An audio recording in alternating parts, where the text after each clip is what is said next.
Halo adik-adik, perkenalkan nama saya Ageng Bimda. Materi yang akan kita bahas pada hari ini yaitu bagaimana hidup bersyukur. Dalam materi kita hari ini mengenai hidup bersyukur merupakan suatu ungkapan atau ungkapan terima kasih kita kepada Allah, dan itu adalah suatu keharusan bagi kita sebagai anak-anak Allah. Dan hidup bersyukur itu banyak manfaatnya bagi kehidupan kita dan juga bagi orang lain yang ada di sekitar kita.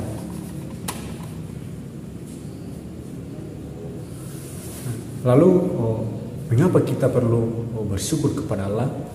Karena Allah telah memberikan kesempatan kepada kita untuk hidup di dunia ini dengan segala aktivitas, dengan bagaimana karunia-Nya yang paling penting, yaitu pengorbanannya di kayu salib dan juga menghapuskan segala dosa kita, dan itulah yang sangat perlu kita syukuri sebagai anak Allah. Dan ada pun contoh tokoh Alkitab yang selalu bersyukur kepada Allah, yaitu Habakuk, yang dimana walaupun ia dalam keterpurukan karena hasil ladangnya yang tidak membuahkan hasil yang baik, tetapi di situ ia tetap bersyukur kepada Allah.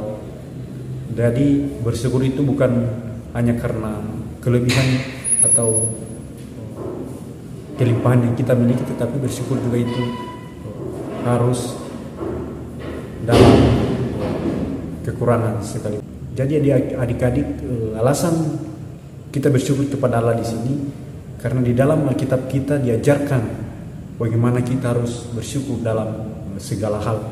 Nah, dan apa alasan kita kepada Allah sehingga kita harus bersyukur? Karena Allah telah mendengar, menolong, dan memberkati kita.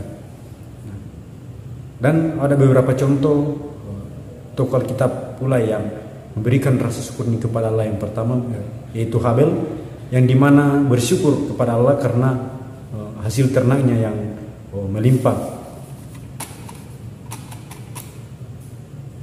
sehingga sebagai rasa syukur Habel tersebut ia mengambil kambing domba yang terbaik lalu ia persembahkan sebagai korban bakaran kepada Allah. Kemudian tokoh Alkitab yang kedua adik-adik yaitu Nuh, yang dimana di sini Nuh menyusun batu sebagai tempat persembahan kepada Allah sebagai rasa syukurnya kepada Allah, di mana Allah telah menyelamatkan keluarganya dari musibah air bah, sehingga Allah menerima persembahan Nuh tersebut dan berjanji tidak akan menurunkan air bah lagi. Dan juga contoh yang ketiga adik-adik yaitu perempuan janda, yang dimana janda tersebut mempersembahkan satu peser uang yang satu-satunya ia miliki. Dan Allah memandang persembahan tersebut lebih banyak atau lebih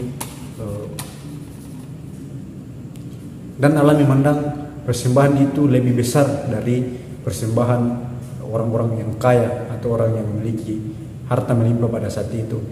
Nah, mengapa demikian adik-adik? Karena persembahan yang ia berikan benar-benar tulus kepada Allah, dan perempuan ini percaya bahwa Tuhan tidak akan pernah membiarkannya berkekurangan. Dari contoh Alkitab di sini adik-adik menunjukkan kepada kita bahwa mengucap syukur berarti kita menerima dan bersyukur, yang artinya bahwa ungkapan syukur kita berikan bukan hanya karena kehadiran Allah dalam segala peristiwa yang kita alami, melainkan karena dasar ungkapan hati kita yang selalu berterima kasih kepada Tuhan. Nah, dan juga bersyukur harus kita lakukan dalam segala hal, dan juga bersyukur harus kita lakukan dalam segala keadaan, dan bersyukur juga bukan hanya buat diri kita, melainkan juga buat orang lain yang ada di sekitar kita. Setelah kita belajar tentang hidup bersyukur, sekarang tugas adik-adik adalah menjawab soal yang kakak sudah sediakan di sebelah kanan saya.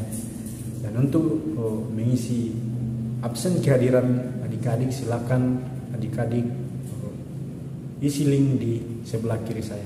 Semangat belajar.